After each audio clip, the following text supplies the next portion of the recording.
May 2008.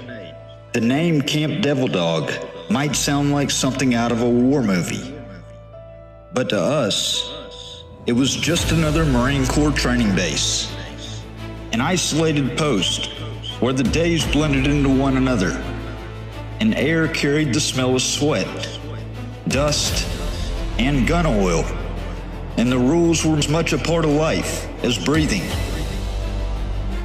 On that particular night, I was assigned to a roving post. Roving meant motion. You moved through your assigned area in regular intervals, stopping at checkpoints, scanning for anything out of place. In training environments, the most dangerous thing you usually encountered was boredom. But boredom wasn't on the schedule that night. The Marine assigned to us armory watch was Lance Corporal Bradley Foust. He wasn't particularly outspoken, not someone you'd pick out in a crowd, but not invisible either. Like many of us, he carried burdens that weren't visible on the surface. As armory watch, he had access to the weapons. That's what the position meant.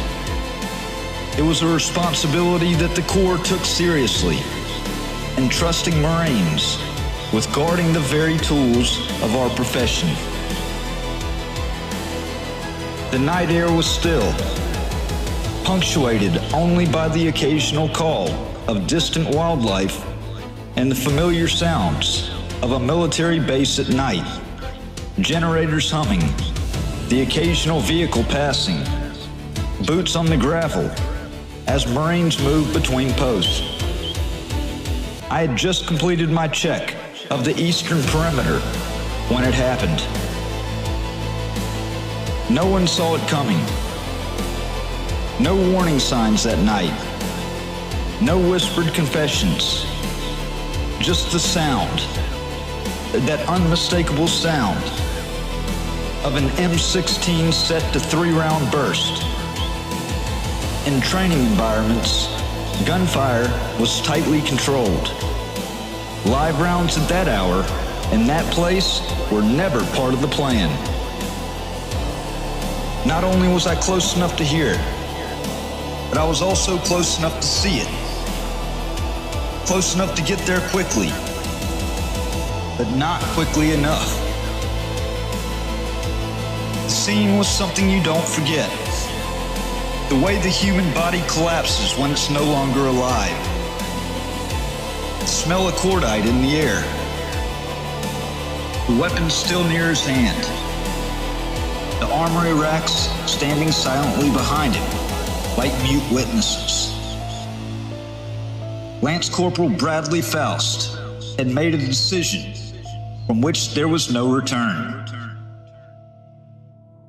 Within hours, the officers were there. Not just the on-duty supervisors, but higher-ranking men whose boots didn't usually touch the concrete outside their offices. They took control, ordered Marines back to their quarters, and secured the scene. The base became a flurry of activity. Medical personnel, military police, chaplains moving with purpose through spaces usually defined by routine and order. When the paperwork was done, it said training accident. That label carried weight. It wasn't just semantics. A suicide could mean loss of death benefits for Foust's family. A training accident could preserve them. At least that was the justification we were given. But in labeling it that way, they'd also rewritten reality. I watched as they sanitized the scene, not just of physical evidence, but of truth itself. The official narrative began to take shape before Foust's body had even been removed. A narrative that would protect the institution at the expense of honesty. Senior officers spoke in hushed tones about unfortunate incidents and operational security. Phrases that served to distance everyone from what had actually happened. A Marine, one of our own, had taken his life while on duty. That was the first time I saw how truth could be edited. How the official truth could be made to serve an agenda. In the days that followed, we weren't encouraged to discuss what happened. Foust's personal effects disappeared from his quarters. His name became something mentioned only in whispers. The machinery of institutional self-preservation moved with remarkable efficiency, transforming a suicide into an accident, a personal tragedy into an administrative inconvenience.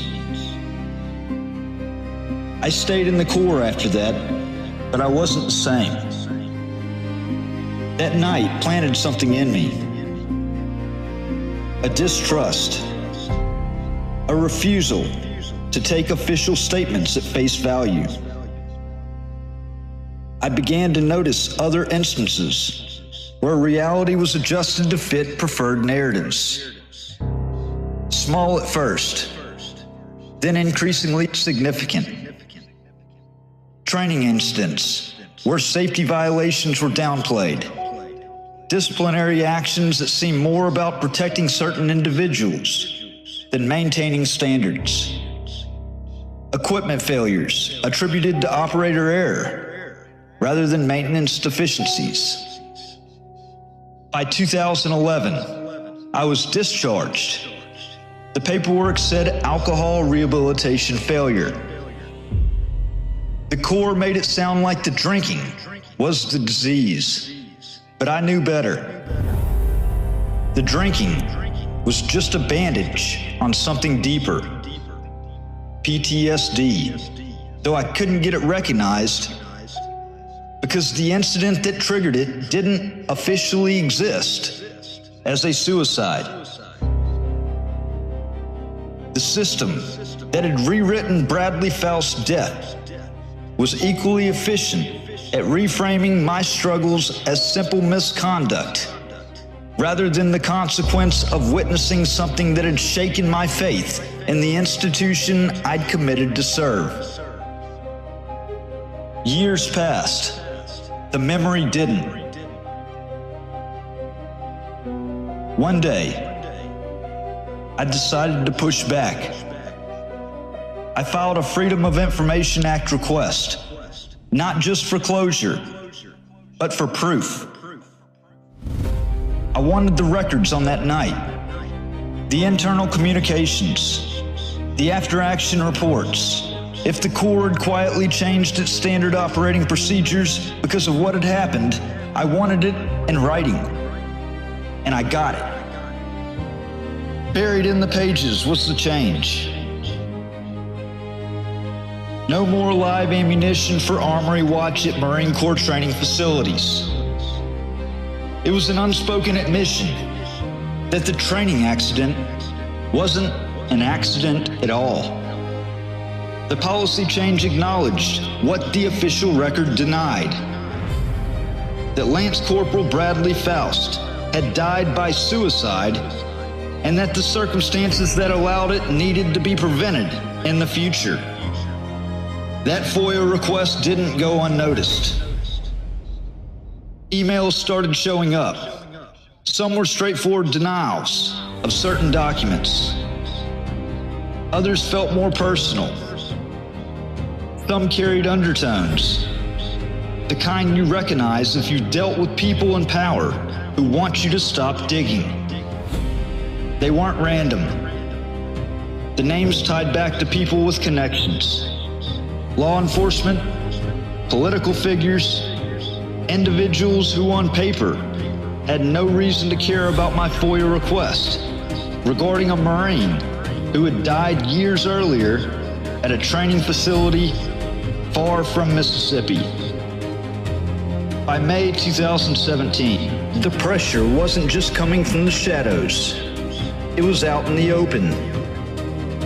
Oxford, Mississippi was in the middle of a quiet political shift. The state flag, the Mississippi flag, had been removed from city property. That wasn't done by accident or slow bureaucratic erosion. It was the result of a push led by then Board of Aldermen member Robin Tannehill. She authored the referendum. The board approved. The mayor signed off. And in a matter of days, something that had flown over city property for generations was gone. Now Tannehill was running for mayor, unopposed. Election day was set for June 6, 2017. That spring, I took my protest to the public square. I didn't carry the American flag. I carried the Mississippi state flag, the one they'd taken down, as a direct statement. I believed in the right to speak out, the right to dissent, the right to be visible. That's what the First Amendment is for.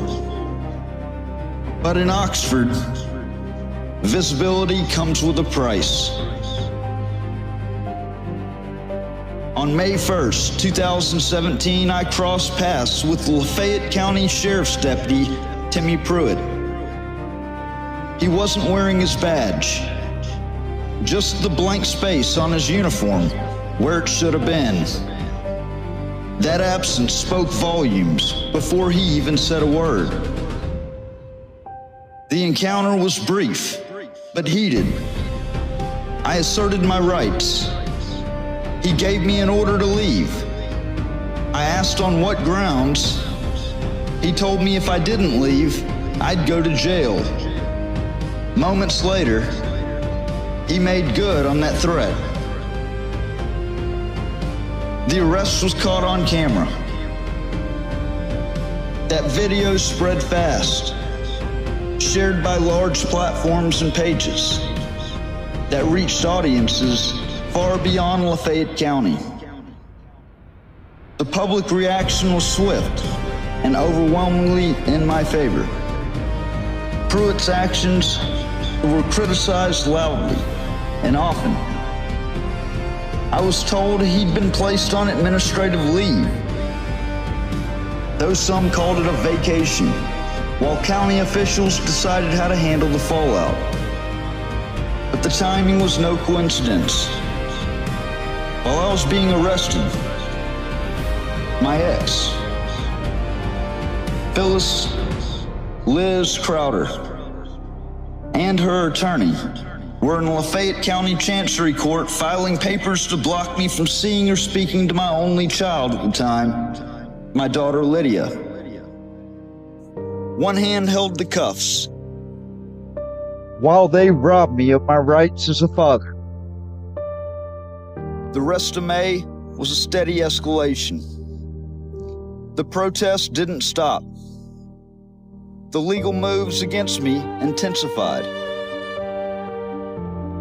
The email threats kept coming. Surveillance became harder to ignore. The city's political machinery was engaged, and I was in its direct path. On May 26th, everything was in motion. The pressure, the hostility, the calculated steps taken against me, all of it converged. And that's where my story, as you'll hear on the RICO tapes and in my book, American Injustice, begins. What happened to Lance Corporal Bradley Foust that night at Camp Devil Dog set me on a path I never anticipated. His death officially sanitized, institutionally reframed, opened my eyes to how power operates when it believes no one's watching. The quest for truth about his suicide has led me to question other official narratives, to challenge other instances where reality was being rewritten to serve those in authority. I couldn't have known then that my pursuit of truth would eventually cost me my freedom, my family, and nearly a decade of my life. But looking back, I can see how that night in 2008 was truly the first domino.